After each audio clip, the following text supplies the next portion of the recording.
Paula Vistagnino nació en 1977 en Bellavista, provincia de Buenos Aires, Argentina. Estudió periodismo en TEA y es licenciada en Ciencias de la Comunicación por la Universidad de Buenos Aires. Es periodista desde hace 20 años, cuando ingresó como pasante en la redacción del diario La Nación, y desde entonces ha trabajado y escrito en más de una docena de medios: los diarios Página 12, Perfil y La Mañana de Neuquén, Revista Anfibia, Lento de Uruguay, Revista Eñe, Infobae y El Cohete a la Luna, entre otras publicaciones.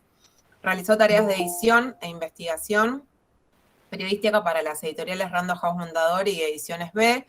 Fue coordinadora del equipo de comunicación y editoria de la revista Universidad Nacional de San Martín. En 2015 ganó la beca del periodismo cultural Gabriel García Márquez de la Fundación Nuevo Periodismo. Y en 2019 la beca Creación del Fondo Nacional de las Artes. El año pasado su investigación sobre la organización católica Opus Dei fue finalista del premio Gabo y recibió el premio de Mejor Investigación del Año de FOPEA en 2021. Actualmente se desempeña como coordinadora y editora de proyectos especiales para el medio Letra P, Periodismo Político. Muchas gracias, Pau, por venir y bienvenida. Bueno, muchas gracias a ustedes por invitarme. ¿Se escucha bien? Sí, perfecto. Sí. Nada, acá todo a oídos, no sé por dónde arrancar. Gracias. ¿Quiénes son? Hay un montón de gente. Sí, Bueno, son todos alumnos de Técnica Periodística 3. Están en segundo año de la carrera a distancia, así que tenemos una representación federal. Qué bien, espectacular. Bueno, hola a todos, antes que nada. Mari, muchas gracias por la invitación. Nos conocemos desde hace años con Marina, hemos compartido espacios.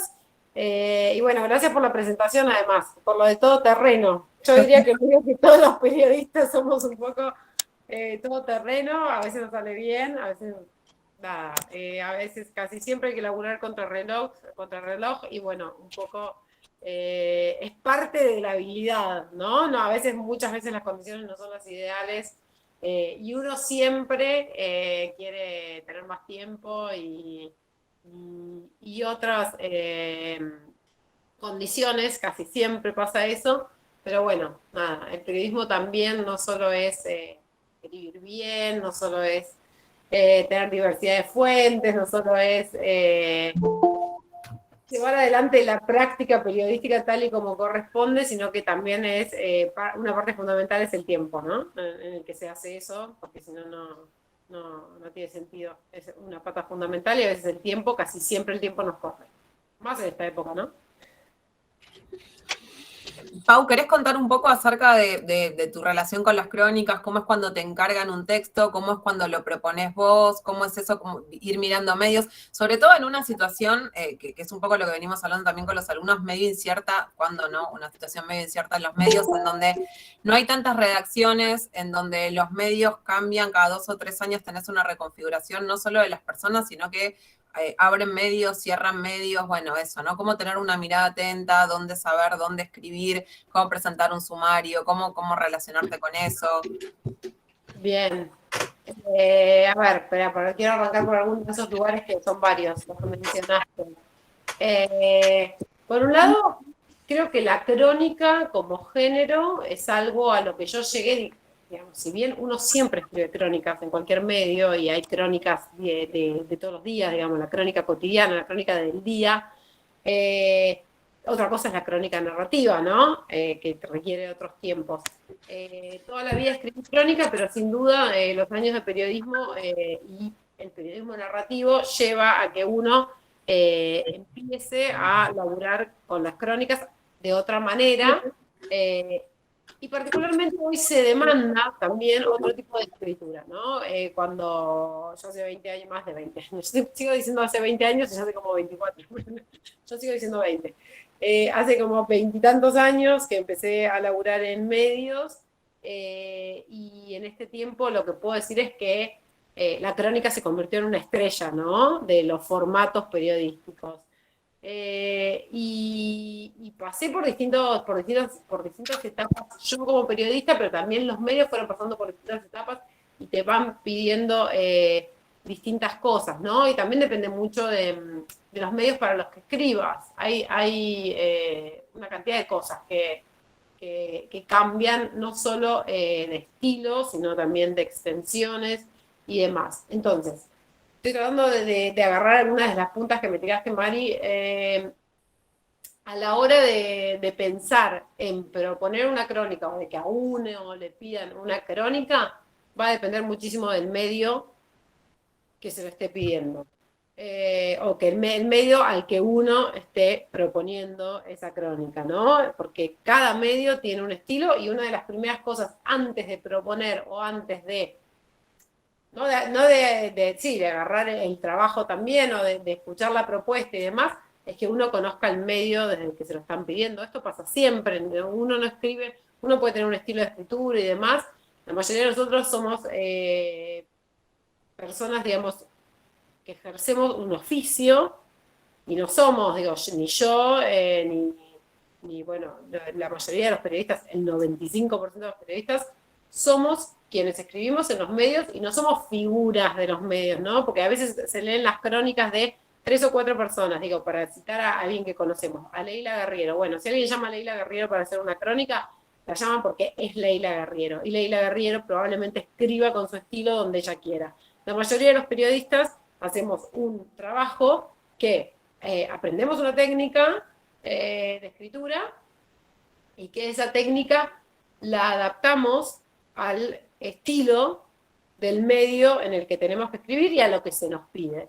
Entonces creo que hay una cuestión fundamental que es siempre cuando uno propone y cuando uno recibe un pedido, es saber para qué medio se está escribiendo. Y digo esto porque es una de las cosas más feas que a uno le pueden pasar como periodista, porque no significa que haya hecho mal, o sea, en algún sentido es hacer mal el trabajo, pero no significa que haya hecho mal el trabajo o que no sepa hacerlo. Pero el tema es que a un medio en general o a un editor le sirve que uno escriba lo que ese editor está pidiendo o esperando para ese medio y para esa propuesta, ¿no? Entonces, no es que uno puede salir a escribir cualquier cosa. Entonces, lo primero que hay que saber antes de saber cualquier cosa de la crónica o antes de salir al campo a hacerlo o antes de proponerlo, es saber que siempre, de alguna manera, fondo y forma, por decirlo, la misma crónica, el mismo tema, la cobertura de ese mismo tema, puede que yo en 2 medios, siendo la misma periodista, las escriba de manera distinta. ¿Sí? No hay una esencialidad. Creo que hay algo de eso que yo defiendo, y que es que uno tiene que saber para dónde está escribiendo y para quién está escribiendo y hacerlo de esa manera. Y para eso es muy importante la previa del laburo, donde uno entiende qué es lo que se espera, qué es lo que se busca, y también uno propone y también uno defiende cosas, ¿no? Por supuesto, y da batallas por algo que quiere. Lo que digo es, no podemos, si nos piden 5.000 caracteres, no podemos escribir 10.000, ni 8.000, ni 3.000. Nos piden 5.000, son 5.000. A lo sumo podrá haber un cachito de más, pero si nos piden 5.000, son 5.000. Si nos piden una crónica que tenga mucho color y mucha escena y demás, tengo que ir a buscar color y escena. Si me piden una crónica con muchísimos datos, tengo que ir a buscar datos. Eso es una charla previa que en general se da con los editores. Uno nunca está escribiendo en el aire, en abstracto, para nada, digamos, para nadie en particular. Y es un mix de esto que estoy diciendo con el estilo de cada une en su escritura. Y bueno, cuando nos llaman, que es bien distinto, también esto sigue funcionando, pero puede que haya ya un conocimiento del medio que a uno lo convoca y entonces quizás puede que haya algo de que saben cómo laburar y bueno, ya están esperando cierta cosa, que hagas cierta cosa. Pero nadie, ni con ningún tiempo de trabajo, ni con ninguna experiencia, ninguno de nosotros estamos exentos de que ese editor nos pueda decir qué es lo que quiere y que no todo lo que hacemos le resulte publicable o le resulte que va bien. Entonces, ahí hay un doble juego. Es una responsabilidad de uno y también es una responsabilidad de los editores y de quienes ejercen el rol de editor, de editora, que yo ahora estoy ejerciendo y que tampoco es tan fácil. La claridad creo que es una de las claves para salir a hacer cualquier tipo de trabajo periodístico. Saber qué es lo que uno quiere, saber qué es lo que uno va a buscar. Eso no impide que uno se sorprenda, que uno vaya atento y curioso, no se puede ir a buscar lo que uno le parece que va a ver, sino que tiene que ir, sobre todo en el caso de la crónica, ¿no? En el caso de una entrevista puede pasar también, pero en una crónica en particular, uno tiene que saber qué es lo que quiere y qué va a buscar y balancearlo con lo que se encuentra y saber que a veces los planes pueden cambiar un poco en el camino. Y con eso no estoy contradiciendo lo otro. Una cosa es lo que el medio, lo que el editor y qué sé yo, y otra cosa es nuestra materia prima, que es la información. Bueno, puede que uno no encuentre, no sé, vaya a hacer una crónica de una movilización no sé, de cualquier causa social, pero digo, de alguna que a una la convoca más y le moviliza más cosas y de repente llegar y encontrarse con que no había tanta gente, no era tan espectacular, no había tanta pasión o tanta adrenalina puesta ahí, y entonces, ¿qué hacemos con eso? Que nosotros esperábamos que fuera otra cosa. Ahí es donde se juega, sobre todo la parte de nuestro oficio que tiene que ver con contar qué es lo que sucede, ¿no? Entonces, creo que ahí tiré de manera bastante desordenada, que es como suelo hablar, tiré algunas de las puntas que creo que son importantes y que todo el tiempo hacen que, si bien en el periodismo existe una técnica y una práctica y unas reglas para ejercerlo, hacen que todo el tiempo también sea una decisión que uno va tomando y una construcción, una decisión entre los principios que uno tiene, entre la ética, entre el profesionalismo, entre la creatividad. Digo, todo eso se juega todo junto y muchas veces no nos damos cuenta de la cantidad de decisiones que tenemos que tomar a la hora de sentarnos a escribir una crónica, ¿no? Son muchas cosas juntas las que se ponen en juego. No es que uno va, ve 4 cosas, cuenta las 4 cosas. Uno deja fuera cosas, uno mete cosas. Citando a Leila Guerrero, justamente ella siempre decía, lo más difícil no es lo que uno incluye, sino lo que uno deja fuera, porque uno se enamora de los datos y tiene todo y quiere poner todo. Entonces son tantas las decisiones que hay que tomar, digo esto, cumplir con la forma, tener todas las fuentes que hay que tener, escribir bien, cumplir con la propuesta que nos hicieron o la propuesta que hicimos, las expectativas del editor y las nuestras, y tomamos decisiones, aunque no nos demos cuenta, decisiones éticas a cada momento de hacer periodismo. Tomamos decisiones éticas a veces con lo que preguntamos, con lo que no preguntamos, con lo que ponemos, de qué manera lo ponemos. No es una ciencia exacta, sino todo lo contrario, y entonces se juegan muchas cosas, se juegan cuestiones ideológicas. Yo siempre digo que uno, así como, no sé, no existe digo, ya entiendo que deben haber conversado esto, pero digo, no existe tal cosa como la neutralidad frente a la vida, a las cosas. En el periodismo es una ciencia social. En el periodismo uno llega poniendo su propia historia, poniendo su cabeza, poniendo, y esto lo estoy diciendo no desde mí, sino desde la teoría, ¿no? Justamente no puede haber, uno siempre tiene un foco, uno siempre tiene un punto de vista de las cosas. Eso no significa que no pueda ejercer el trabajo de forma objetiva, pero uno no es objetivo frente a las cosas que suceden.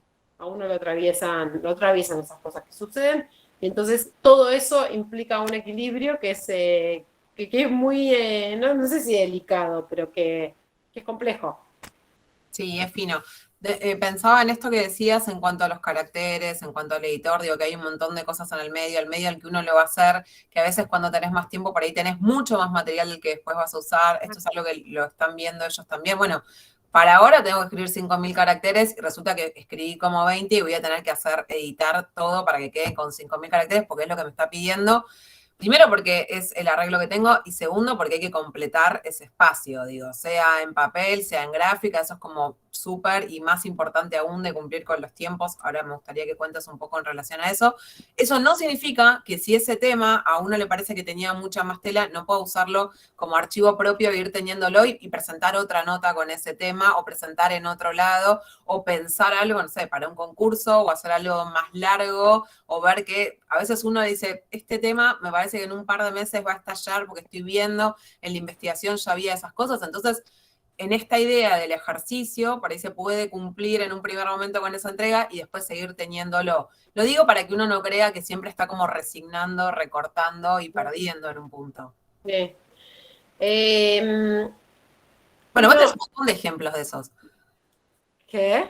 Tenés un montón de ejemplos de esos, digo, de temas que era para esto y Yo tengo un tema de investigación que apareció, que busqué, que un montón de cosas, que se lo puse.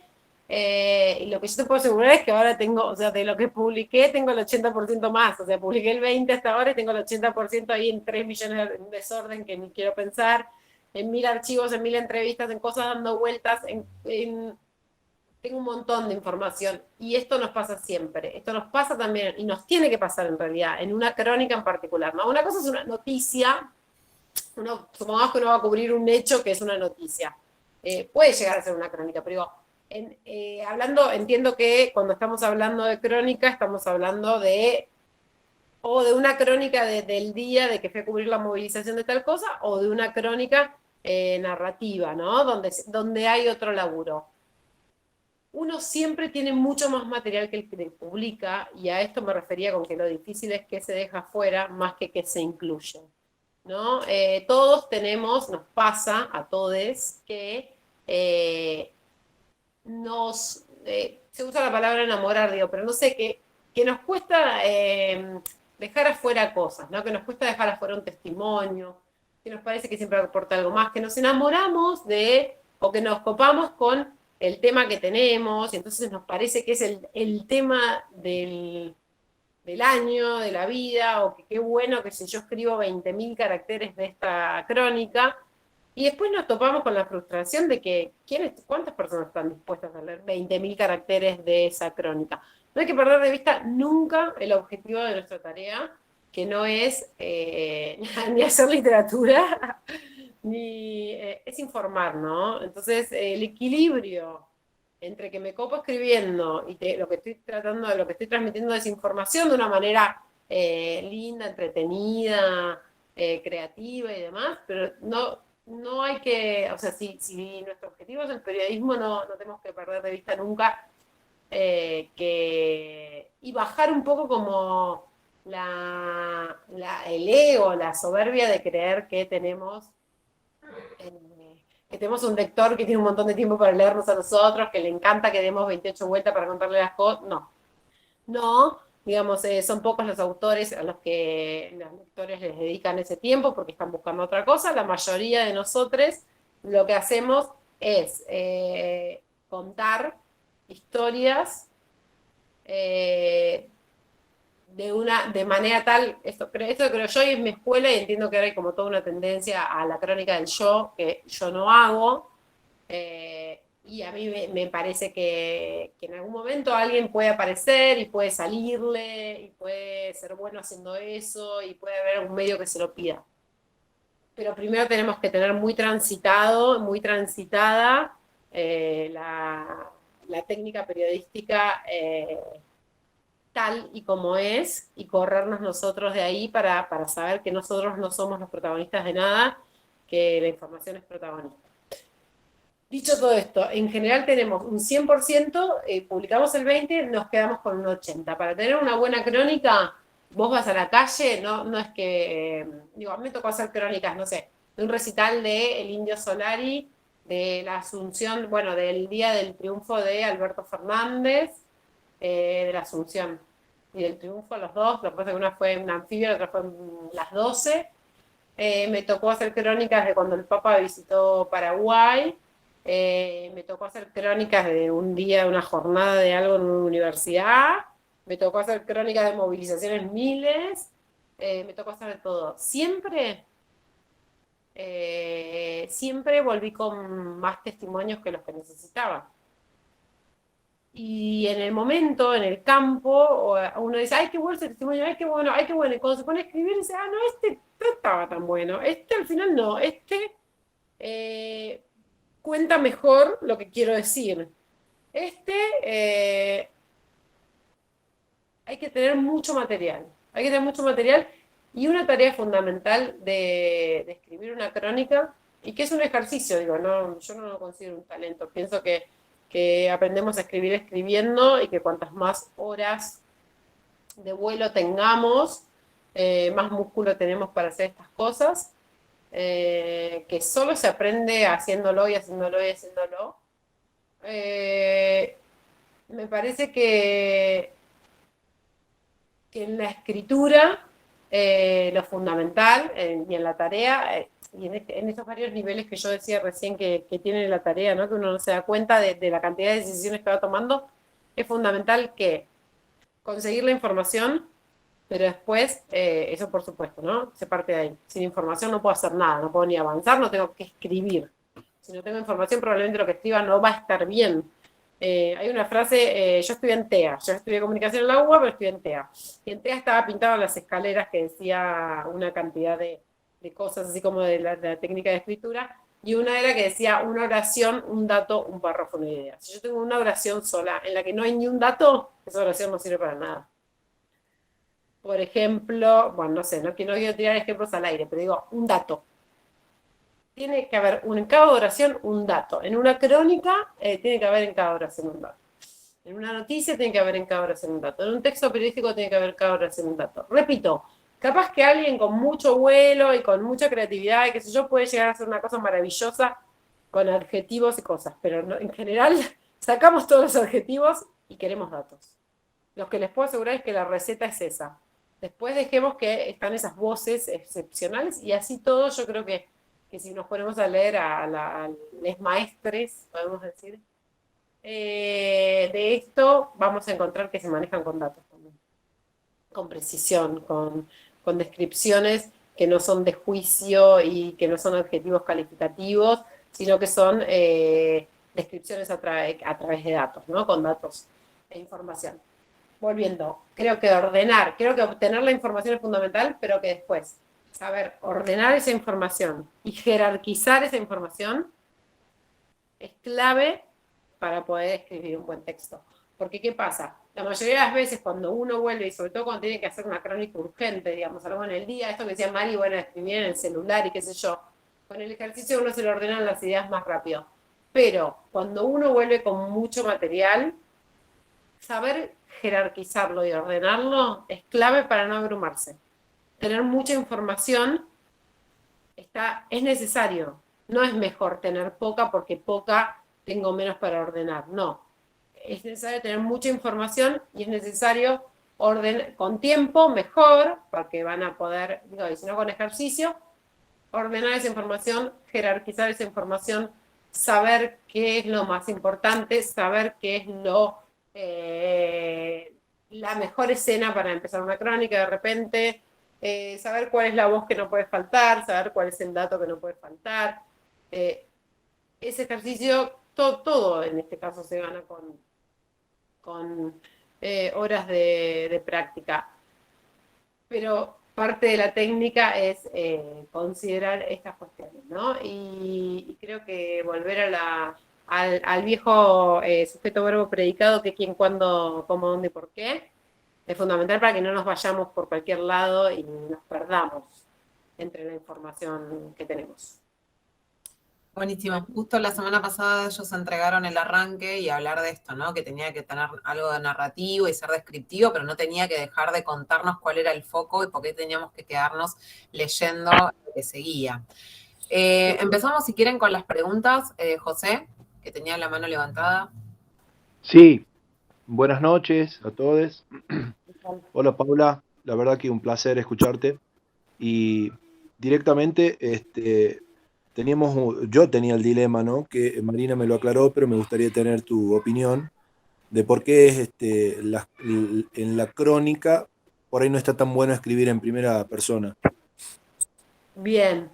Bueno, hay una cuestión muy personal. Yo tengo una escuela del periodismo, si quieren, más clásico, porque yo me formé en TEA, en la comunicación, pero después me formé ya en el oficio trabajando en diarios, en información general en diarios, donde directamente no era una opción la primera persona, nunca, jamás. Creo que en 20 años, una vez me dijeron, me mandaron a hacer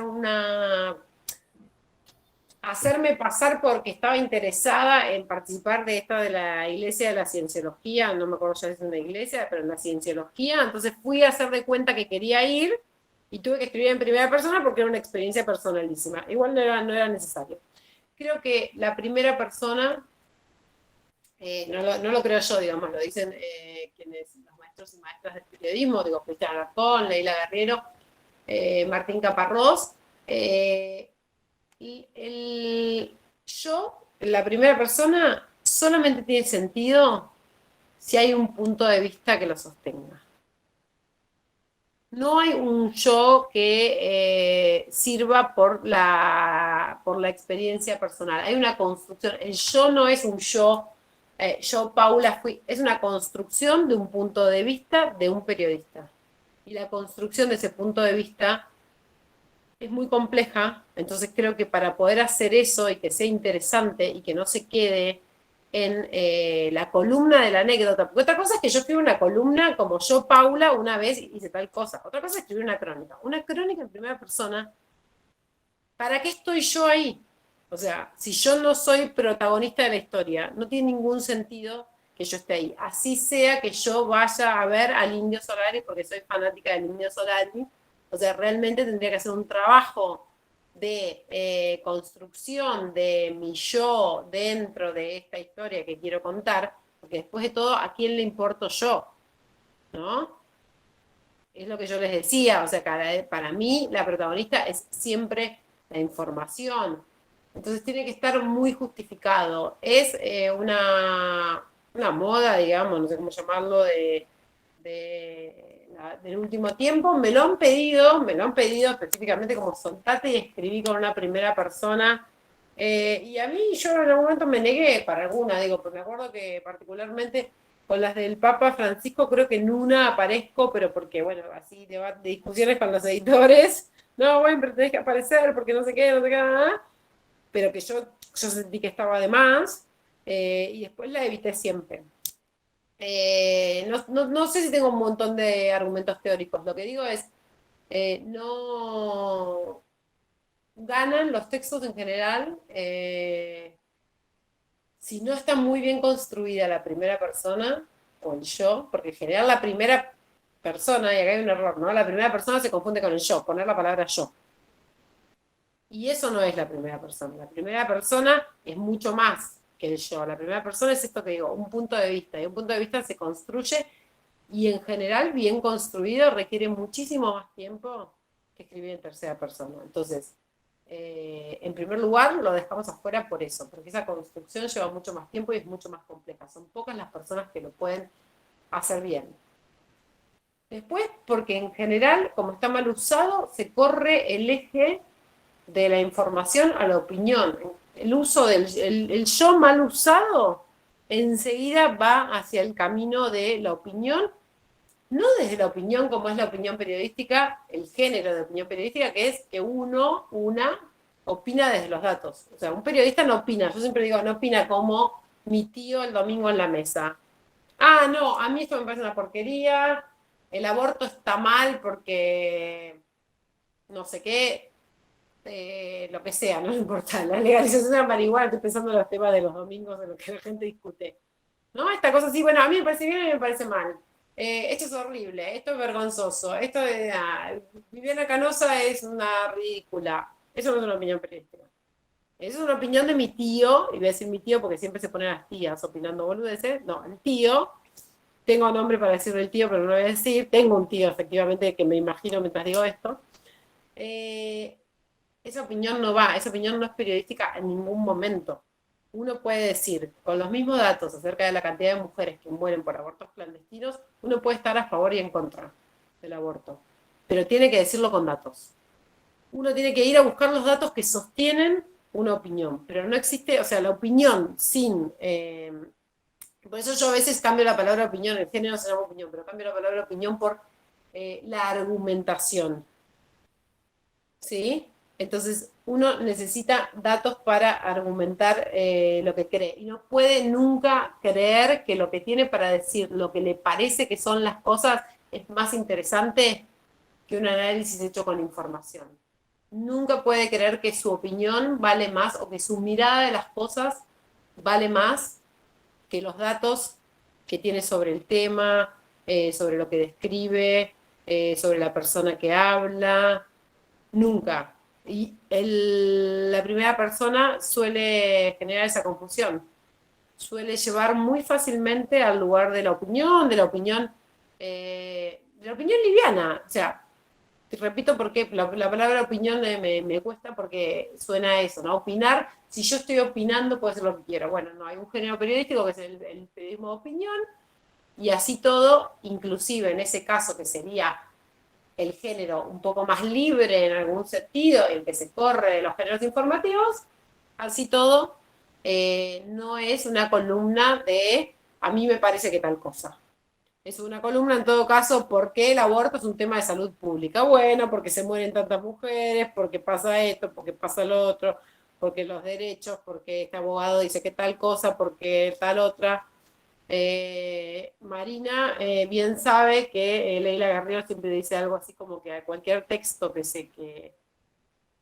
escribe con una mirada, con un foco autor, digamos, con un sello, tiene que ser un texto blindado, ¿no? Que cuando uno se va a poner a pensar sobre un tema y a decir algo sobre un tema, sea el aborto, la pornografía, la religión, las elecciones, lo que sea, tiene que ser un texto blindado, tiene que sostenerse, tiene que ser una argumentación que, aunque uno no esté de acuerdo, no digo que se convenza, pero que aunque uno no esté de acuerdo, llegue a entender el porqué de ese razonamiento.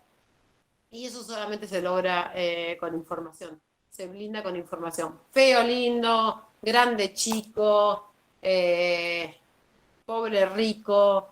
No hay manera de decir, bueno, es el tipo más rico, estoy pensando cualquier cosa en el aire ahora, es la persona más rica del mundo. No, bueno, eso no boludez, pero digo, si yo quiero hablar de la riqueza de alguien, y yo digo que simplemente es rico, o que es muy rico, o que es asquerosamente rico, ¿no sería mucho mejor en todo caso decir, por ejemplo, me acuerdo ahora de un documental, ¿no? Que hay un tipo que vive en Bombay, donde hay 300 millones de pobres a su alrededor, en una especie de gran villa miseria, y el tipo vive con su familia en un edificio vidriado de 27 pisos. Si yo quiero contar la riqueza de ese tipo y contar que un tipo tiene más plata que 300 millones de personas que viven alrededor suyo, o que un tipo tiene determinada cantidad de casas, de autos, de empresas, no es siempre mejor el dato porque la medida de las cosas o el color de las cosas o se cuentan con datos. No hay duda. O sea, ¿qué es una casa grande o una casa chica? No sabemos, depende de dónde vivamos nosotros, depende cómo sea el tipo de arquitectura, ¿no? En general de que funciona nuestra cultura. ¿Qué es sucio, limpio? Si yo digo que el piso estaba sucio, ¿no sería mejor decir que en el piso había papeles de caramelos, que había tierra, que había pelos de perro y manchas de café volcado que se notaba que eran viejas, ¿no? Digo, fíjense la diferencia entre contar con datos y simplemente decir que con adjetivos calificativos opinar sobre las cosas. Creo que igual me fui a cualquier lado, Mari. No, está bien.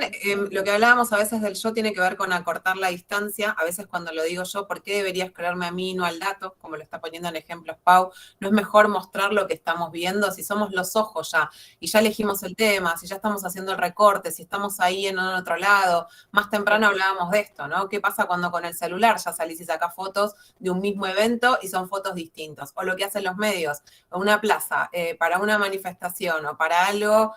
Hubo mucha gente, poca gente, y depende de dónde tome la foto ya tenés una posición tomada, y a veces hay algo atrás de eso. Imagínense si encima le agregamos el yo.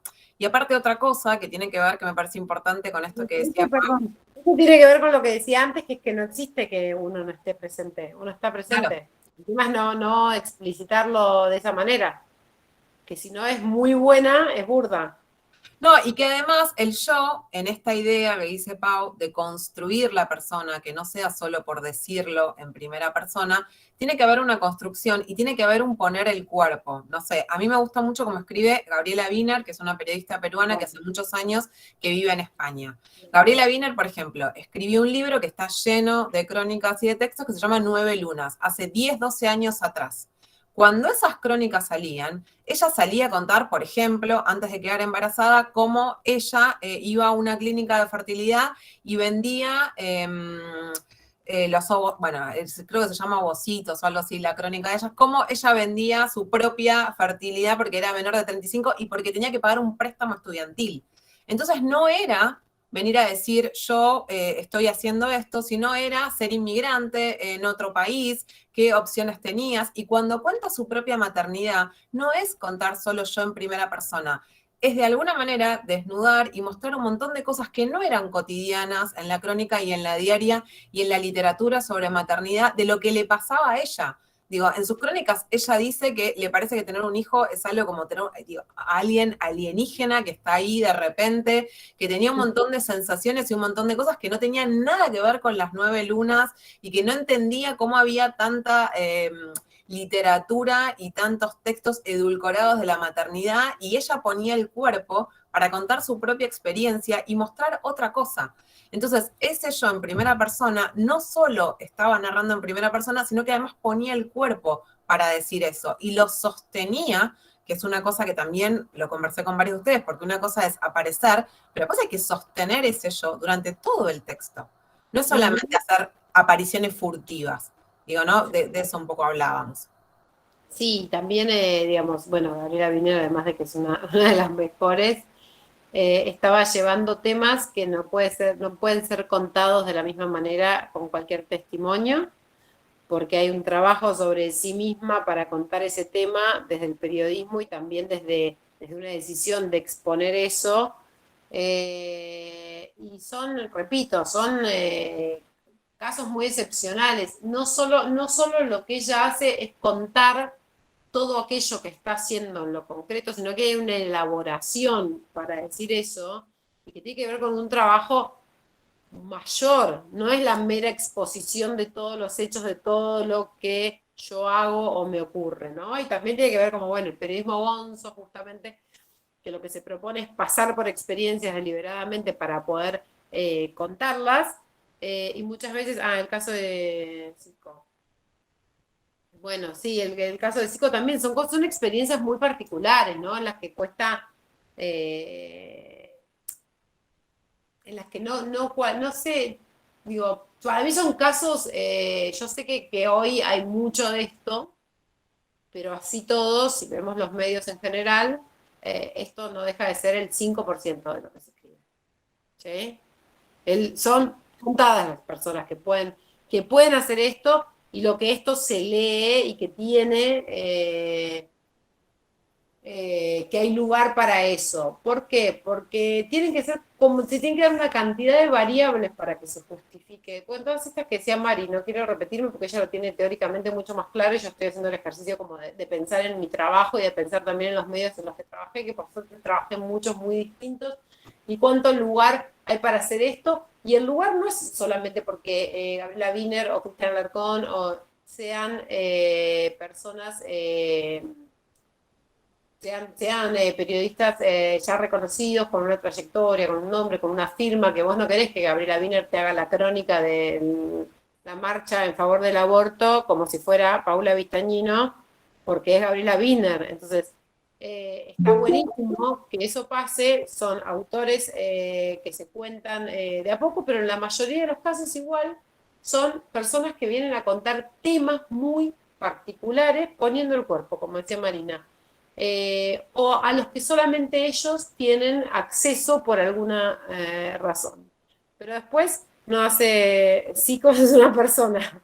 Es un periodista que hace esto que llamamos periodismo gonzo, que es exponer el cuerpo y después venir y contarlo, ¿no? Incluso a muchos de ellos los mandan a hacer sobre ciertos temas o sobre ciertas cosas que están en tendencias, mandan a 4 o 5 plumas, pero es un poco lo que dice Pau, no es lo que nos piden al resto. De Emiliano Gullo, que hizo como de un delivery en bicicleta, ¿no? Que salió a hacer eso. Me O la parece que está clínica del bueno. call center de Ceseloski en su momento, que estuvo un mes. No, me parece que está bueno eso, como que puede estar bueno a veces, pero que no es. No sé, a mí no, digo, a mí me gusta leer algunas de esas cosas, me tiene que gustar el tema igual, yo no leo eso, salvo que me interesa el tema. ¿Y cómo Eh, contás las sensaciones que te produce un hecho? sí, pero que también hay que entender que si nosotros, o sea, que yo puedo contar lo que a mí, Paula Vistañino, periodista, digo, pensando en alguno de estos casos, me pasa si voy a hacer determinada cosa, pero que finalmente lo que estoy contando no es lo que yo contaría o lo que le pasa a las personas que hacen esas cosas. O sea, es distinto, hay que entender eso. O sea, la crónica de, por ejemplo, Emiliano Gullo, haciendo 24 horas, 48, una semana, un mes, no sé cuánto tiempo lo hizo, de repartidor, de delivery en bicicleta precarizado, no es el testimonio de quienes trabajan como deliveries precarizados, viven de eso y tienen las historias que tienen, digamos, ¿no? No hay reemplazo. En todo caso, es otro tipo de texto que se consume de otra manera. Eso es lo que a mí me parece que es la gran diferencia entre una cosa y la otra. Me parece que son, o sea, de hecho me parece que son dos géneros distintos, ¿no? Que son directamente dos géneros distintos, que muchas veces la palabra crónica abarca una cantidad de cosas. Como ejemplo, puede ser la crónica de la movilización del día, donde no aparece periodista, donde es todo datos y qué sé yo, tiene mucho color, y puede ser una crónica de periodismo narrativo, donde empezamos ya a jugar con todas estas cosas que estamos hablando. Buenísimo. Tadeo, ¿qué querías preguntar hace rato? Hola Paula, mucho gusto, ¿cómo estás? Nada. Te quería preguntar, ¿con qué objetivo elegiste el género de crónica, además, obviamente, de informar o dar a conocer cierto acontecimiento? ¿Y por qué elegiste investigar sobre el Opus Dei, tema que ha Sí, dado muchísimo que hablar? sí, creo que, como decía al comienzo, la crónica de la manera, la crónica tal como estamos hablando, la crónica existe junto con la noticia como los dos géneros privilegiados del periodismo desde el comienzo del periodismo, ¿no? Y hoy cuando hablamos de crónica estamos hablando de esto que estamos charlando ahora, que ya es un formato mucho más complejo. No podría decir que la elijo del todo, digo, soy periodista en este tiempo. Trabajo para Anfibia, que es como un lugar en el que la crónica es protagonista, es estrella, sí, exactamente.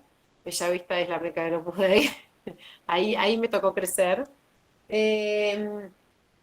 Entonces, no diría tanto como que yo la elijo todo el tiempo, pero digo, pues yo escribo todo, yo he escrito, y ahora también, ¿no? Y me pueden pedir, yo escribí mucho en el diario de la mañana de Neuquén, y hacía entrevistas políticas, y después hacía historia de vida de personas de Neuquén que andaban por el mundo, y entrevisté a un jardinero en el Vaticano, a un investigador del VIH en Canadá. Digo, yo escribo de todo, no escribo solamente crónica, escribo de todo, de todo, de todo, y por eso, y me encanta escribir de todo, digo, no tengo ni siquiera el objetivo de dedicarme a hacer solamente crónica. De hecho, voy buscando y a mí me enriquece un montón no salirme de ahí, no estar haciendo, digo, a veces hago cosas de estas de una escritura mucho más dedicada, y después hago la cosa del día urgente de la entrevista, y lo tengo que escribir, hacer hoy, cerrar hoy, y listo. Digo, a mí me gusta todo eso.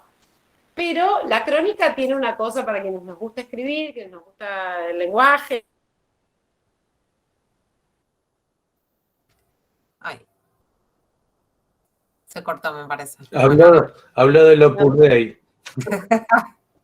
La perdimos, me parece.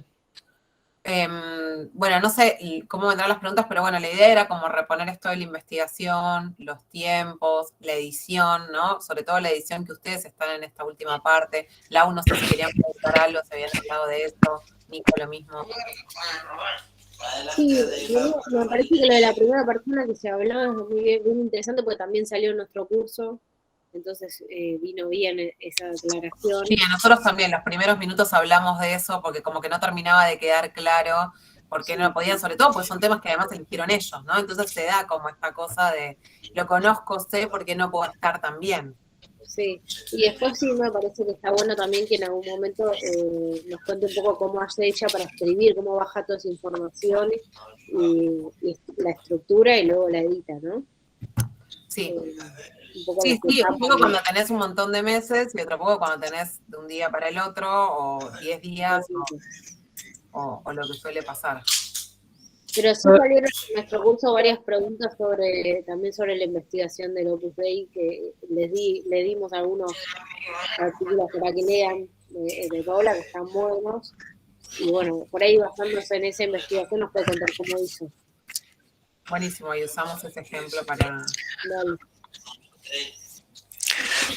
Sí, Marina, yo quería preguntarle a Paula, sobre el tema, ¿no? Justamente cómo elige el lema, porque en el caso de escribir Ahí volvió. puntualmente crónica, ella hablaba digamos, de conocer al medio para quien vas a escribir, pero también cómo elegís el tema, ¿no? ¿Vos o te lo ponen? Sí, me fui yo. ¿Cómo? Me fui yo. Sí, te he visto. Se me cortó, de repente me parecía como que había terminado la reunión y me llamó la atención. No. Bueno, perdón. No pasa nada. No, estábamos organizándonos, haciendo preguntas. Yo creo que, te lo conté, ellos están, la semana que viene entregan su crónica y están como terminando de qué pongo, qué saco, cómo edito el final, el principio. Tuvieron una entrega de los arranques y veníamos como charlando de esto. Esto de la primera persona había surgido mucho y largo. Esto de tengo un montón de información y ahora cómo hago para meterla entre 7.000 y 10.000 caracteres cuando tengo 100.000. O sea, bueno, esto, ¿no? Y los tiempos. Parece que no, pero ya hay que entregarla, entonces como todas estas cosas las veníamos conversando y... Tengo un método, yo tengo un método pensando en esto de la crónica, ¿no? Bueno, que decía, se me salgo esto de elegir, cuando tengo que escribir una crónica, que no es lo que más hago, he escrito muchas, pero no es lo que más hago, y una crónica, por ejemplo, para Anfibia, requiere de otro laburo y otra extensión y qué sé yo, pero me ha tocado hacer una crónica en el día, digo, la de Alberto, la del Indio, son todas crónicas que se escribieron en un día, mal dormida y todas esas cuestiones. Yo tengo dos métodos. Uno es que en todo el material que voy teniendo, yo en general me hago un apunte en el que voy. Entonces tengo como todos los archivos, las entrevistas desgrabadas o lo que sea, y donde voy a escribir, me hago un punteo. No me ordeno párrafo a párrafo, pero sí me hago un punteo de las cosas que no pueden faltar. También a veces escribí de una directamente. Siempre me selecciono escenas. Las escenas son fundamentales. O construyo una escena alrededor de los personajes que van a hablar en la crónica, ¿no? Para presentar al personaje. Creo que el primer párrafo de una crónica tiene que, creo que vos leíste Mari recién, obviamente, tiene que plantearme el tema, tiene que hacerme entrar al tema, y yo digo otra vez, sin demora, ¿no? Sí. Capaz que no es el estilo, digo, yo creo que hay que hacerlo, no importa, voy a poner ejemplos, pero no. Digo, alguien, porque a veces leemos a quienes son estas firmas, digamos, de la crónica, que son los maestros, son los mejores, pero digo, a veces se pueden dar lujos que cualquier cronista no se puede dar. Es lo mismo que cuando vas a ver películas de cine de un director, ¿no? Que vos decís, es fabuloso, es genial.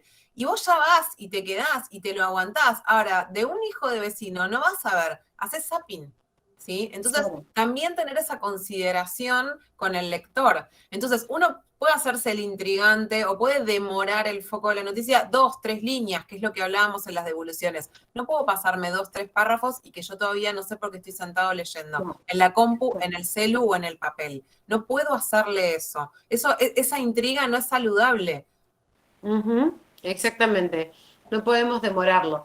En la vieja escuela del periodismo, que no es tan vieja, pero para el periodismo diario, digamos, es como, yo le tengo que decir de la manera más fácil, más rápido que pueda. O sea, más fácil se refiere a sencilla, porque no al lenguaje que se regodea en los rulos, no al lenguaje burocrático, a eso me refiero con sencillo, ¿no? A encontrar las palabras. De hecho, si leen a Leila Caparrós y demás, van a encontrar que, salvo Leila, que es mucho más exquisita y que por ahí tiene unos adjetivos, qué sé yo, pero no dice la configuración de la sociedad, no habla de esa manera burocrática, ¿no? Entonces, a esto nos referimos con simple y sencillo, con usar palabras además de lectura sencilla, que se entiendan, que las entienda todo el mundo. Eso no le quita vuelo a los textos para nada. Que se parezca bastante a una cabeza, digo, ellos lo ven, tienen la primera materia, esta es la 3 técnica, pero en técnica 1 estamos todo un cuatrimestre viendo la cabeza y los datos y por qué tienen que estar ahí y cuál es para qué está el segundo párrafo, para qué el tercero, o sea, todo el tiempo estamos tirando.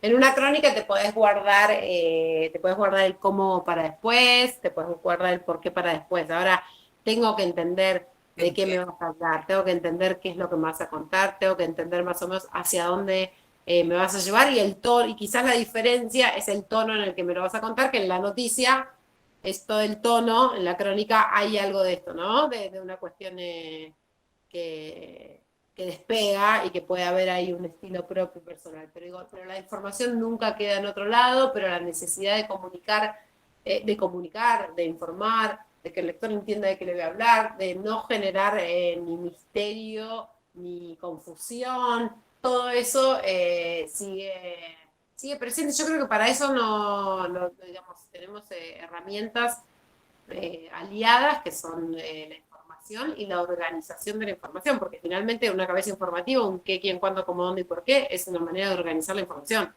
O sea, es la manera de organizar la información para que se entienda. Del otro lado, lo que no podemos, no podemos nunca creernos que somos tan importantes como para que el lector nos lea 2 veces porque no entendió lo que le queremos decir. O que diga, qué fiaca, a ver, ¿de qué está hablando? ¿No? Eso, y si como lectores se van a dar cuenta de que va a pasar lo mismo. Vos estabas contando antes cómo había sido, cómo habías tomado el trabajo de la investigación del Opus Dei, cómo habías llegado ahí, y sobre todo por ahí contarles cómo fue, porque digo, escribiste varias notas y distintas cosas a partir de ese mismo trabajo de campo que se fue ampliando con la investigación, pero que tuvo distintas cosas. Sí. Sí. Bueno, es una historia que, digamos, a la que yo llego desde muy chica, digo, no como periodista, soy de Bellavista, es un lugar muy particular, de conurbano bonaerense, en el que el Opus Dei tiene una presencia grande, es un enclave del Opus Dei, entonces yo desde muy chica escuché cuentos del Opus Dei, digamos, cuando tenía datos e información. Pasaron los años, empecé a trabajar como periodista, me tocó investigar el caso Grassi y los abusos en la Iglesia Católica en varios diarios. Y ahí en un momento, y creo que esto es para pensar, antes me preguntaron, bueno, ¿cómo fuiste a la crónica? ¿Cómo se te ocurre? ¿Cómo no sé? Yo dije en un momento que le voy a mandar un mail al Opus Dei. Y me mandé un mail que nunca me pedí una entrevista como quiero saber qué hacen ustedes, que nunca me dieron bola, y a partir de ahí yo empecé a reunir testimonios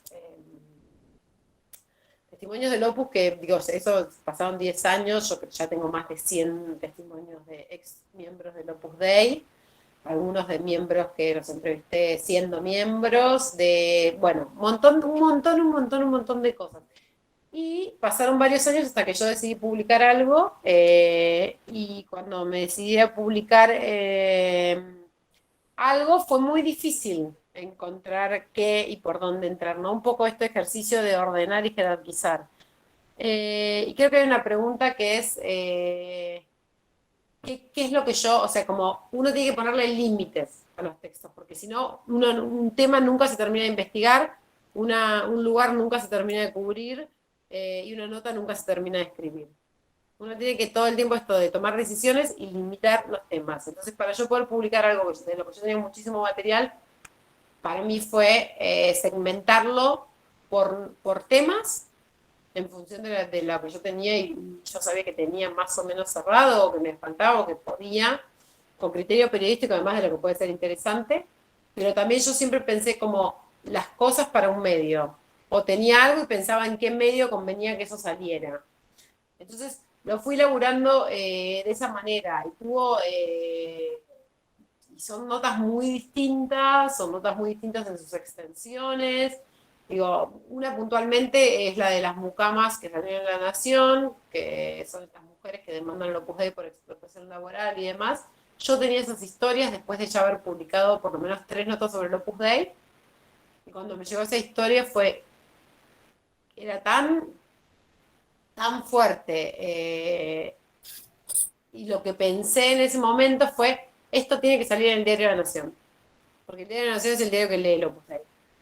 Y entonces, llegado ese momento, yo sabía que una crónica de testimonios dando vueltas del Opus y qué sé yo, y de cómo funciona el Opus, La Nación no me lo hubiera publicado nunca. Ahora, una historia con 43 mujeres, documentados sus testimonios, que habían sido víctimas de trata de personas, de explotación laboral, de reducción a la servidumbre, de engaños, de manipulación de conciencia y todo eso, que lo estaban denunciando formalmente, yo sabía que eso tenía que salir en ese diario.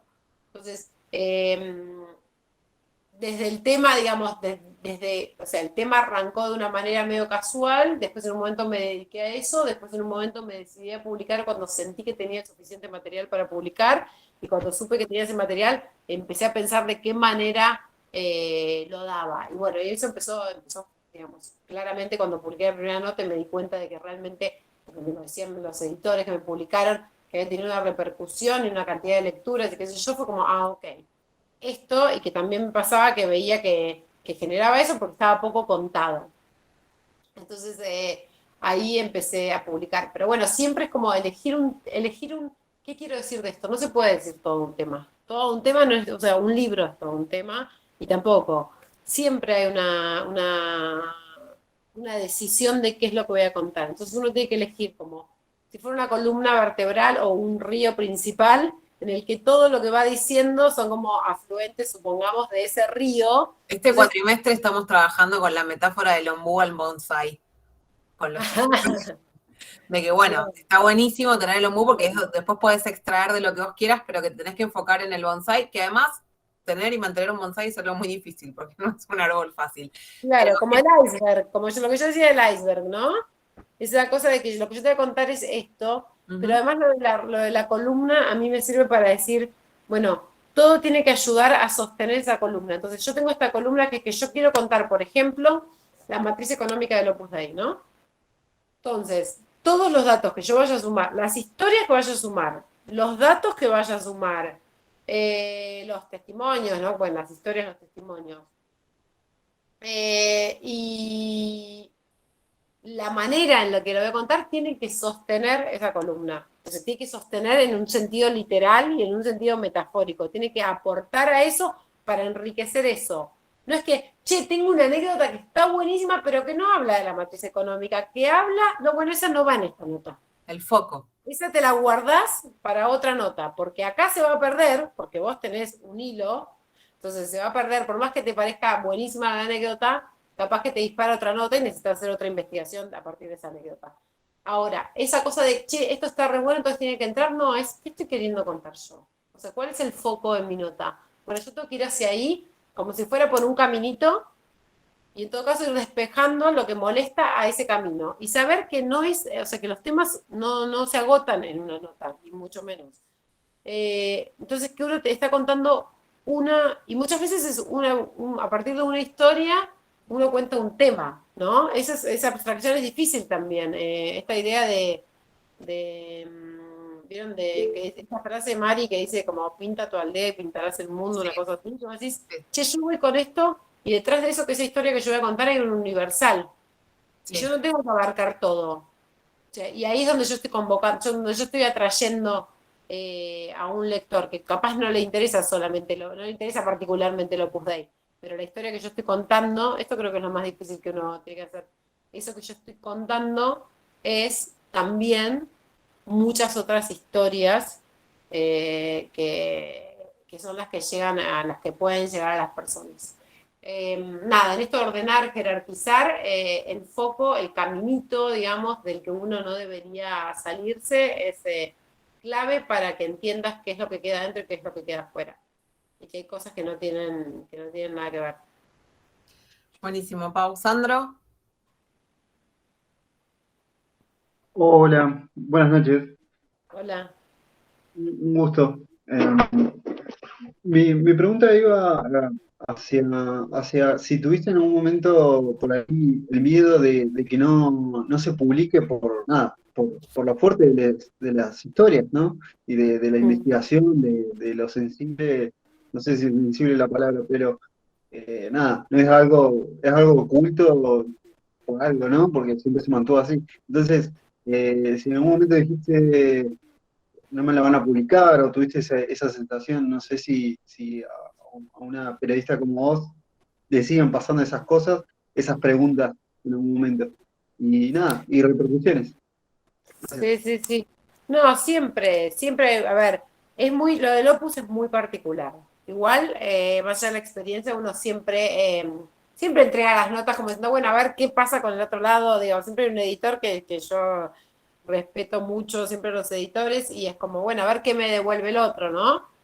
O qué ve el otro en eso que yo escribo, porque a veces uno también, digo, a mí también me puede pasar más allá de tener la práctica más o menos agarrada, me puede pasar que en algún momento o pije con algo, o me vaya el tema, o no sea el foco que me están pidiendo y esas cosas.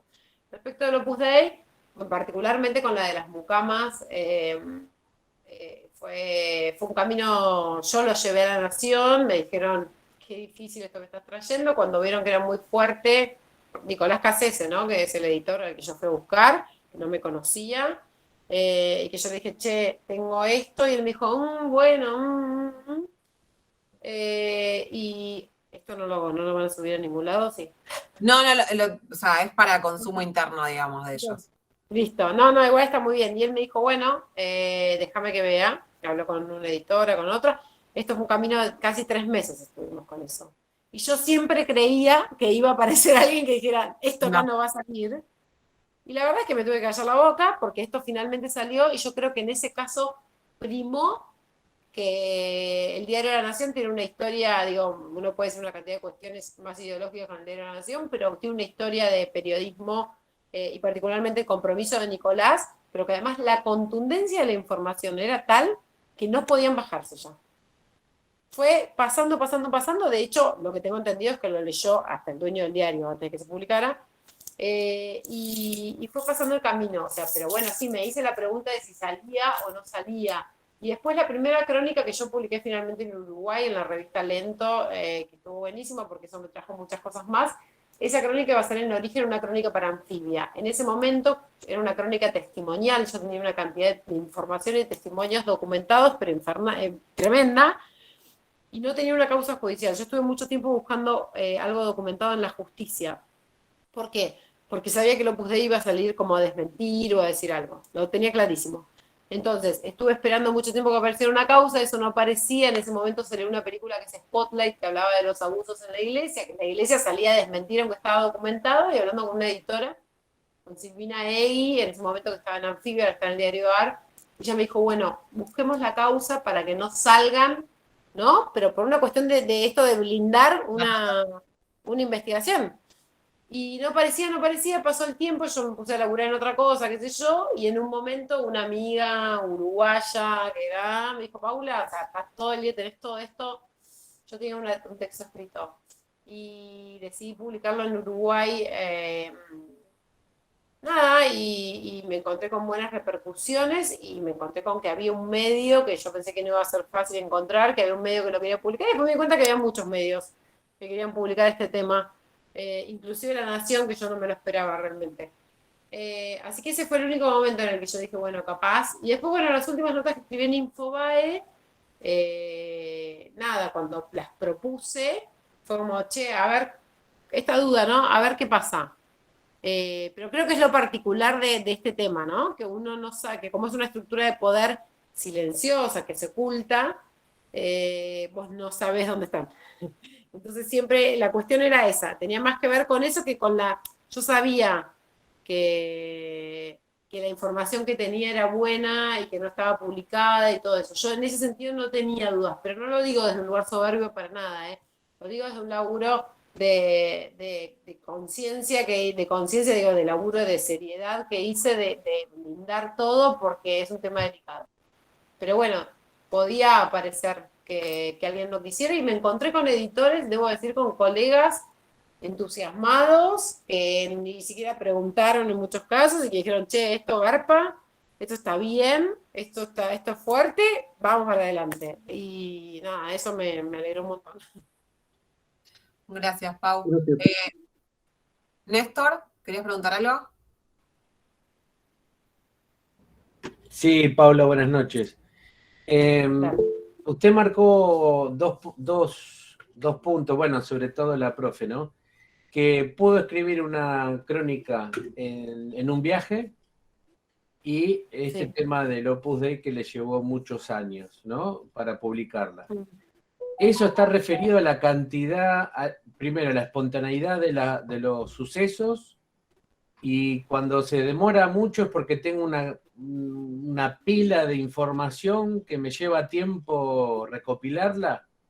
Ujú. O sea, ¿sí sería? Mirá, no, pero ¿por qué? La mayoría de las veces los periodistas trabajamos por encargo.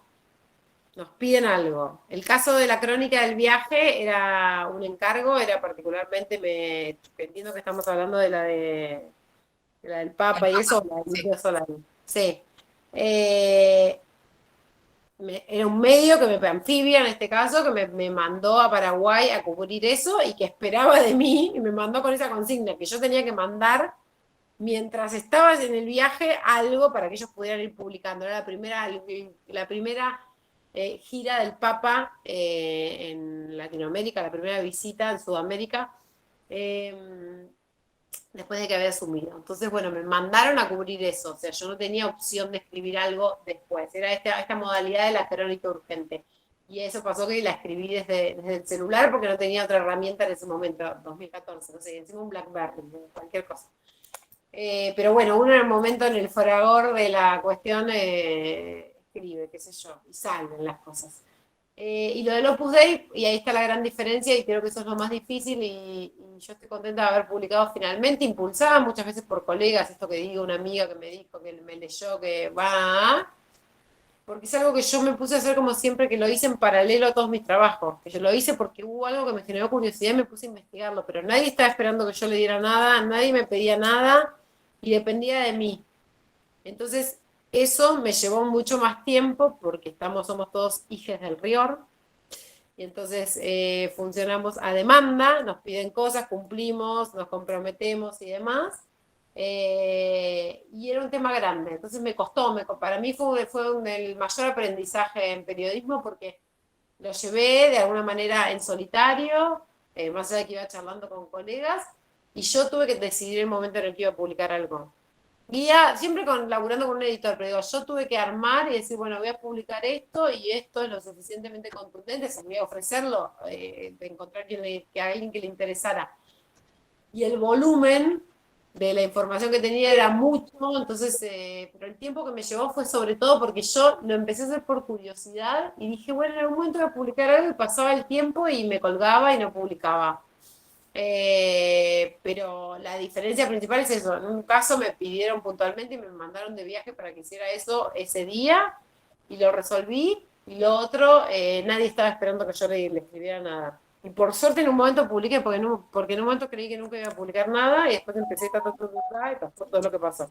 O sea que lo de Paraguay fue espontáneo, fue la práctica, fue... Sí, fue increíble, fue la exigencia, fue Cristian Alarcón, el director de Anfibia, diciéndome, contame, primero empezó como, bueno, contanos un poco, no había audios de WhatsApp en ese momento, y fue como, andá contándonos para ir haciendo cosas en redes, ¿no? Como para ir posteando parrafitos, y yo empecé a escribir un parrafito, y después de un momento me dijo, bueno, con esto armamos una crónica. Así que sí, fue un aprendizaje. Pero no hubo una decisión en cada caso o algo, fueron simplemente dos modalidades de trabajo completamente diferentes que hicieron que una cosa la escribía muy rápido y la otra tardara años. Buenísimo, gracias, Néstor. Diego. ¿Se escucha? Sí. Hola Paula, bueno, hola a todos los compañeros. tenía preguntas, pero las he ido respondiendo en el ida y vuelta entre todo lo que es de cuestiones técnicas, de escritura, de todo. Y todo lo que nombrás es en base a un trabajo, lo que te dicen, la nota que quiera cubrir. Entre todo ese bagaje, ¿cubrís, hacés crónicas, como diciendo, dejo este trabajo, en algún momento será noticia, o simplemente hoy por hoy trabajás por ahí exclusivamente a lo que es el día a día, en todo lo que trabajás laboralmente como periodista? ¿Se entiende? Sí, no, soy hija del rigor, de la urgencia y de las personas que me encargan trabajo. Bueno, todos somos un poco así, de hasta todo plazo es aplazable hasta que deja de serlo en un punto, por más que... Pero no tengo, yo digo, salvo el Opus Dei, que es esto que digo que me pasó en particular y que agradezco que me haya pasado, porque es como decir, che, tengo un tema de investigación que, y de hecho ahora estoy laburando en un libro y en un proyecto audiovisual sobre eso, digo, me derivó a lugares hermosos que no esperaba. Digo, salvo eso, que lo hice sin conciencia a lo largo del tiempo por curiosidad, después yo no tengo, porque no tengo tiempo, porque vivo de mi trabajo, porque trabajo un montón, me gusta además, y porque evidentemente es mi perfil, y funciona mejor de esta manera, yo laburo por encargo, digamos. Laburo por encargo, no me pongo digo, propongo cosas, muchas veces propongo cosas. Por ejemplo, la última nota, porque es una crónica, la escribí en Anfibia, se llama Sacar a Dios de la Constitución. Y es una nota de muchas voces problematizando el tema a partir del aborto, de la figura de la Iglesia y de Dios en nuestra Constitución Nacional, por una frase de una diputada y qué sé yo. Y eso fue como que a mí me quedó la frase por cuestiones personales, porque por el debate, y yo llamé a Anfibia y le dije, che, quiero escribir una nota con este título, y me dijeron, dale, hacela, pero también, yo la propuse, yo jamás me hubiera puesto a escribir esa nota si no había un medio que me dijera, dale, hacela. Se me ocurrió a mí, pero no es que yo me puse a buscar información para eso, no, yo llamé a Anfibia, que podría haber sido otro medio, creo que la propuse en el diario AR y no me dieron bola, y llamé a Anfibia, que era el lugar donde tenía que salir, y le dije, che, quiero hacer una nota con este título. Está bien, yo tenía cosas publicadas en Anfibia, me dijeron, con ese título lo que quieras, y arranqué a laburar, ¿no? Después la laburé con un editor, la nota. Pero no, yo no me pongo a laburar, sino no visualizo dónde y cuándo y cómo voy a publicar. Salvo lo del Opus Dei, que es otra cosa. Ahora sí, Clarísimo. ya a esta altura, estoy laburando de esta manera con el Opus, pensando en temas y diciendo, bueno, a ver dónde puedo publicar esto, llamo y me pongo a escribir solamente cuando ya sé que hay alguien que está del otro lado esperando que yo escriba eso, que me compró la idea o que le interesa publicarlo. Un poco de esto que Perfecto. hablamos siempre del ejercicio del sumario, ¿no? De más allá de que publiquemos más o menos, no tener las notas guardadas, o sea, pensar siempre que lo vamos a publicar, porque ese es como el ímpetu y el impulso que necesitamos para sentarnos a escribir. Nunca nos va a alcanzar el tiempo, nunca va a ser el momento, por eso siempre es el momento en que la proponemos y miramos esto de los medios. No sé quién tiene, que dice Prensa Seguridad, que tiene levantada la mano. Ya no la tiene más levantada. Ahí está, perdón, Cristian Eche, un placer, Paula, todos compañeros y compañeras, ¿cómo están? Bueno, Paula, desde ya, felicitarte por tu trabajo, algo que me gusta mucho, el periodismo de investigación, y me parece que es complicado. Hoy por hoy es muy difícil conseguir fuentes de información confiable. Ahora, yo quiero preguntarte, por ejemplo, a la hora de buscar información, ¿cómo haces para hallar una fuente confiable? ¿Cómo haces para verificar esa fuente? A mí me pasó el otro día, por ejemplo, hubo un accidente, un automovilista atropelló a una mujer, llamamos a la comisaría de La Ferrere, no atendió nadie, después cuando nos atendieron dijimos que eras periodista, nos cortan el teléfono. ¿Cómo haces contra esas paredes que se van interponiendo entre los periodistas y la información? Eso, bueno, es como, creo que tantos consejos como casos pasan, ¿no? Eso nos pasó a todos, llamar a un lugar, que no nos den bola, llamar, que te corten, vas a una comisaría en general, la policía no te quiere hablar, por lo menos no de esa manera, no te dan pelota, bueno, o fiscalías, digo, no es fácil. Información pública. Sí, una cosa, o sea, para casos sea, eso todo es muy distinto, ¿no? Digo, si yo tengo que hacer una nota, no sé, me pasó, yo en Infobae en un momento escribía sobre género, entonces me decían, bueno, hoy hay una movida de tal cosa, qué sé yo, y yo ya, ahí ya sabés quiénes son las fuentes, bueno, listo, chau, ya más. Otra cosa es chequear información. En el caso del Opus Dei fue un camino muy largo porque eran personas que no querían salir en los medios, que no querían hablar, que tenían miedo de hablar, que se habían ido del Opus Dei. De hecho, la primera persona con la que yo me junté, que es una mujer, yo creo que me engañó y que ella era del Opus Dei y me dijo que se había ido. Porque después descubrí que donde me citó, además de que todo su physique du rol, con mis prejuicios caminando, era el de una numeraria del Opus Dei, pero bueno, a veces si estuviste muchos años ahí, puede ser que sigas teniendo como ese aspecto súper conservador y qué sé yo. Pero esta mujer después lo que me di cuenta es que yo me tomé un café con ella, que me citó con un mail, con una identidad falsa, y me dijo, María Pérez, yo no me llamo así, pero me da miedo hablar, y vos sos de Bellavista, y qué sé yo.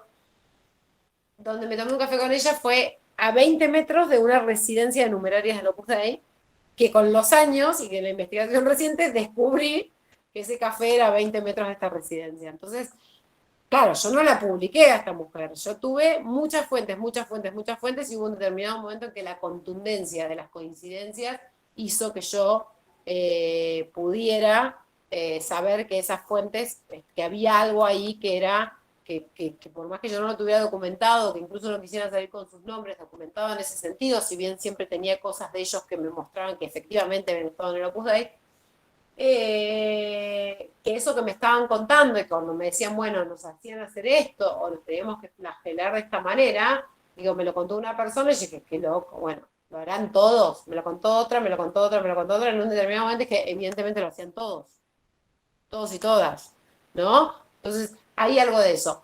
Después es un camino muy largo en el que nunca va a aparecer alguien que te va a decir, te va a llamar por teléfono y decir, hola, ¿qué tal? Quiero hablar con vos, salvo a mí me está pasando ahora, porque ya publico un montón de cosas, entonces cuando alguien quiere publicar algo del Opus Dei o decir algo, me llaman, pero al principio no pasó nunca. Y en general, distinto es la policía, digamos, eso es como un caso aparte. Yo te diría que si vos querés conseguir la fuente policial, lo que más podés ir a hacer es ir a hacerte el simpático a la comisaría.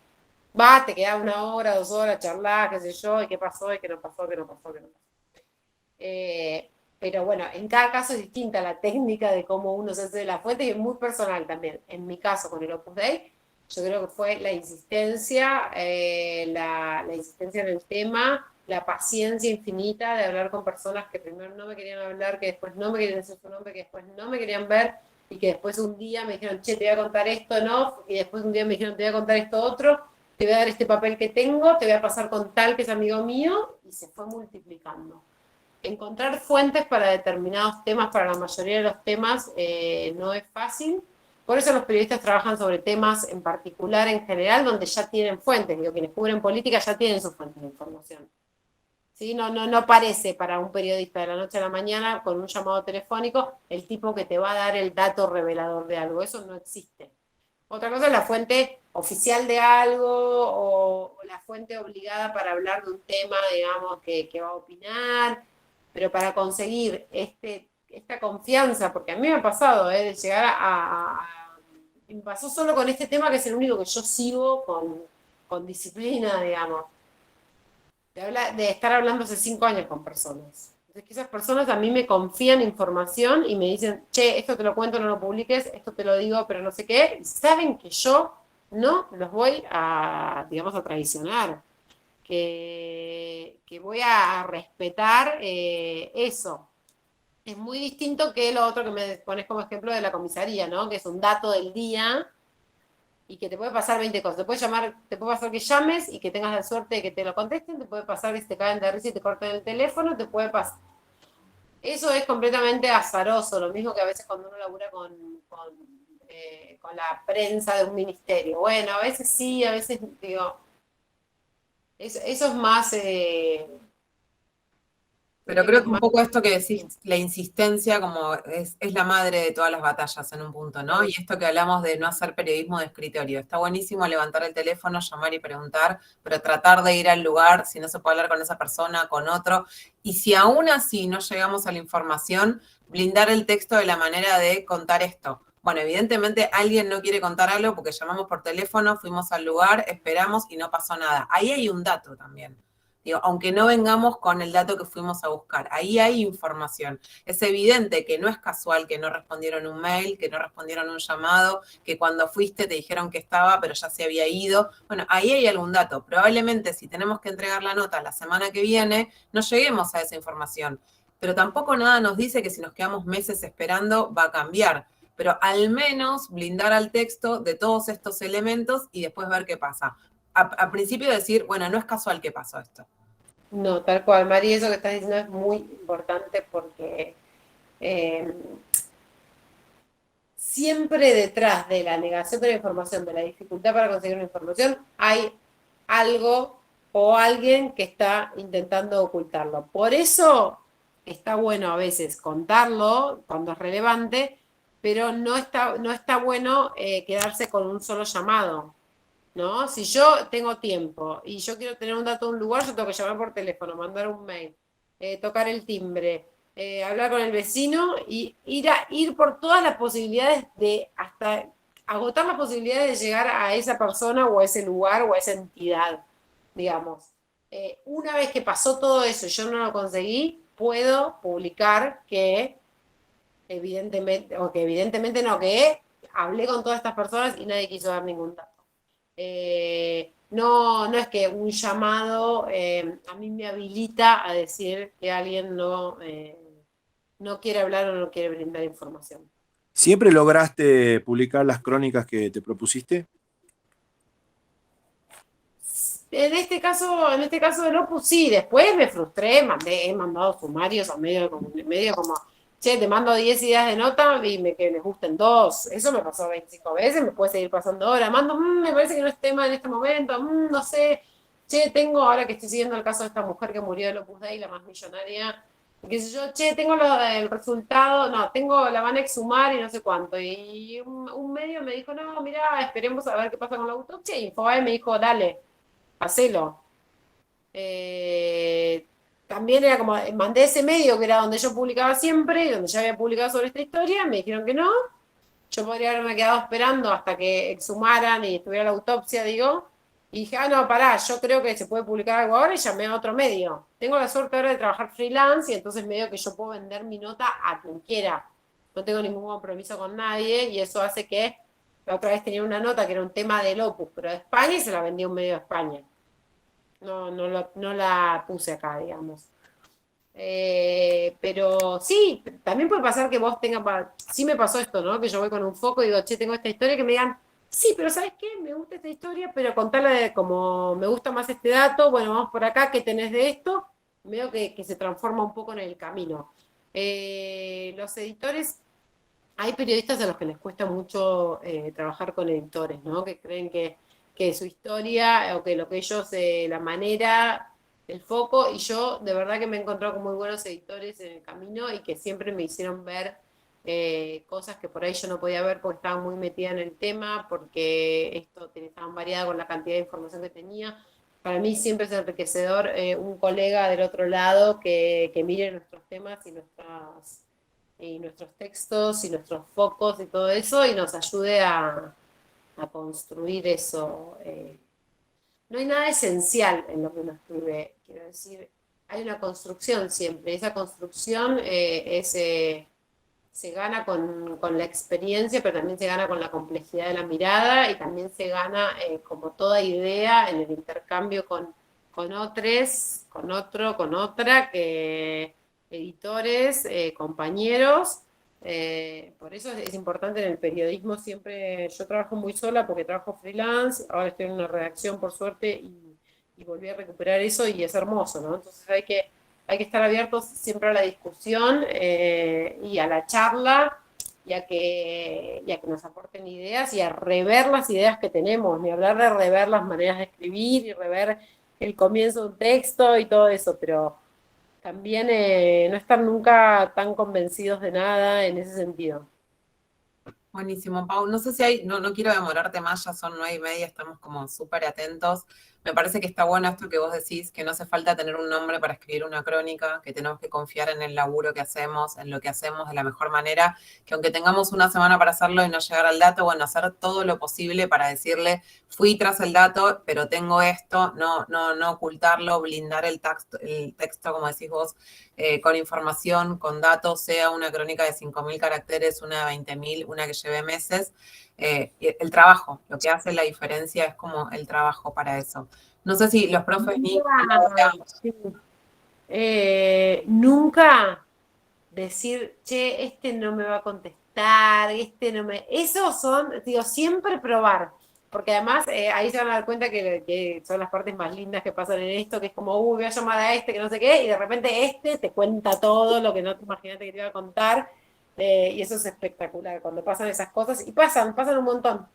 Lo vimos mucho en el trabajo de entrevista que ellos hicieron, que algunos prepararon, tenían personajes que onda, bueno, capaz que me dice que no, pero prepararon tan bien la preproducción y cuando fueron a ese primer encuentro iban como tan enfocados y que el otro enseguida se da cuenta si te leíste todo lo que hizo y desde dónde vas a preguntar y eso genera otra apertura. Eso es fundamental, ¿no? Llegar a los temas informados, habiendo leído.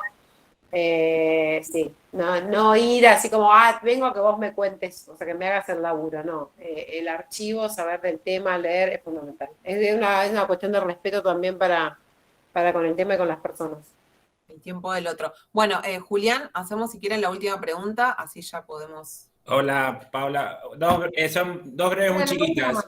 No te he visto, Laura, la conozco. Perdón, Paula, ¿Sí? te hago dos preguntas chiquitas, cortitas. Una, ¿no tuviste miedo en esos 3 meses en La Nación esperando que te publicaran, que alguien lo adelantara? Y la otra es si te presionaron en algún momento para no publicarlo. Gracias. No me presionaron para no publicarlo, por suerte, fue de esta manera que les digo muy seria y todo eso. Como decía antes, como hasta último momento diciendo, se va a publicar, no se va a publicar, aparte los que mis fuentes me decían, no lo van a publicar porque ellos no, yo decía, paren, que yo confío en esto, no, vas a ver, publicarlo en otro lado o en toda esta historia. Me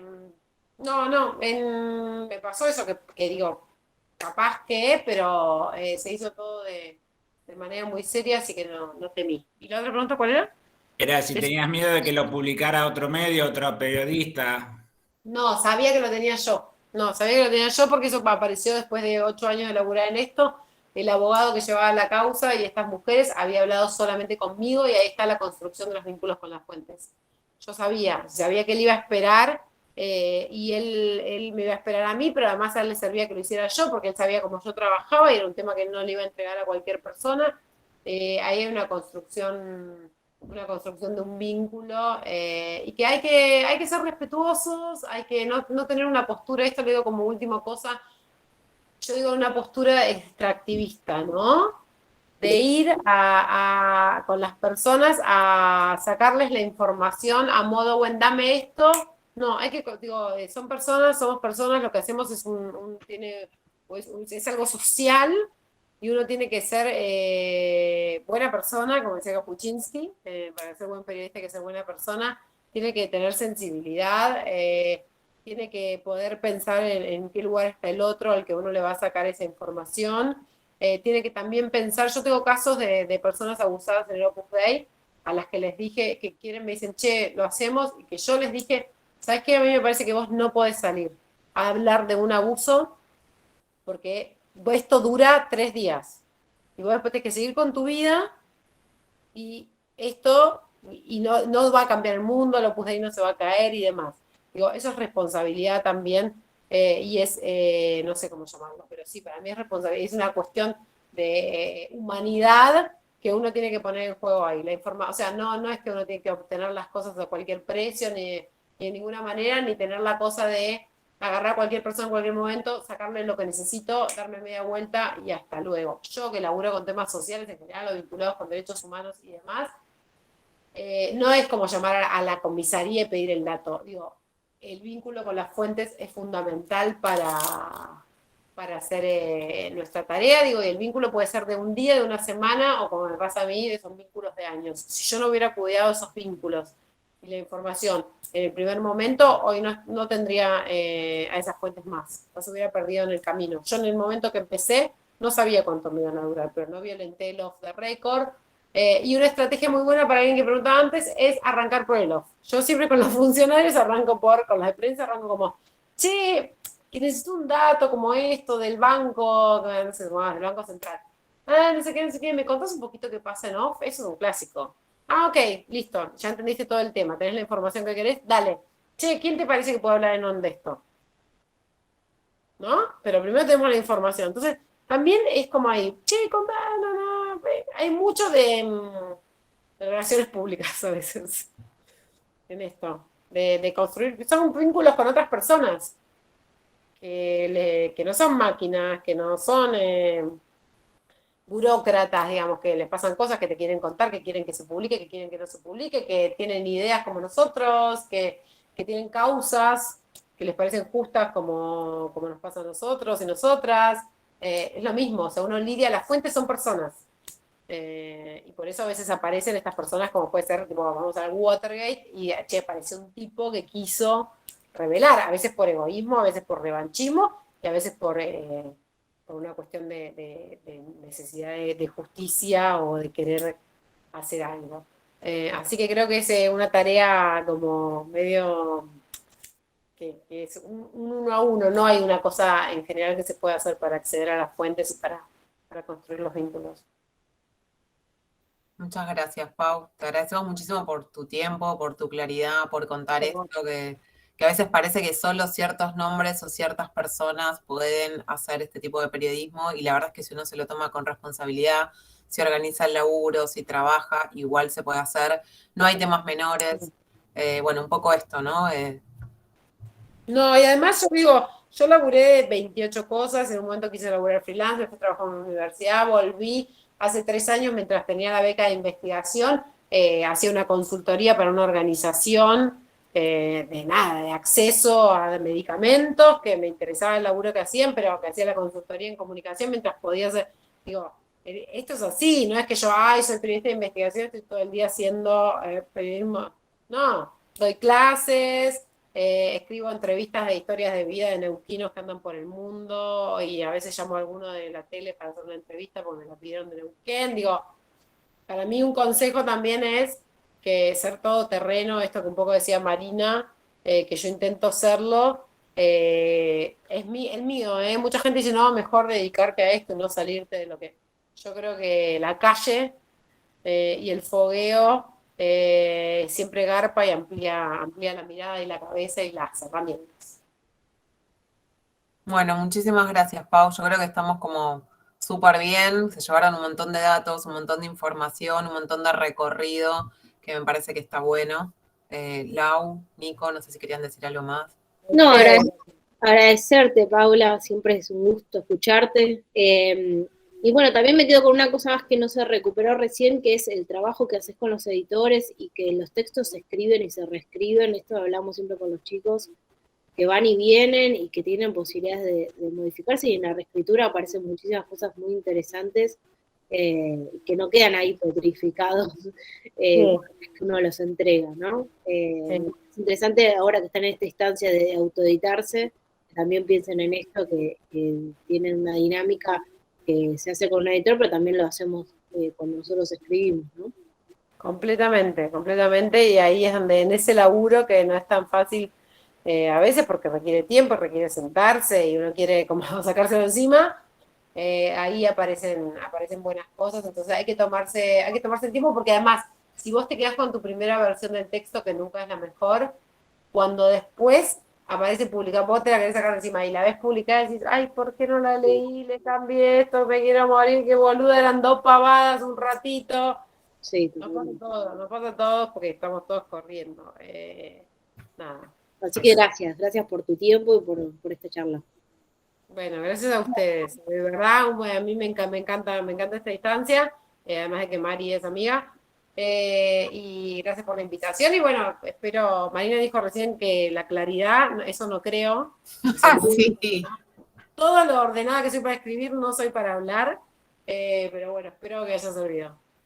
No, Sí. seguro que sí, se llevan un montón de herramientas y de cosas. Ellos están en una semana antes de la entrega, así que están como corriendo, ya entregaron sus arranques y ahora están cerrando la crónica y están tratando de terminar de organizar la información, de autoeditarse y eso. Así que me parece que esto les da como fuerza y recursos para llegar a la semana que viene, así que súper agradecidos todos, Pau. Bueno, buenas noches para todos y les mando un abrazo.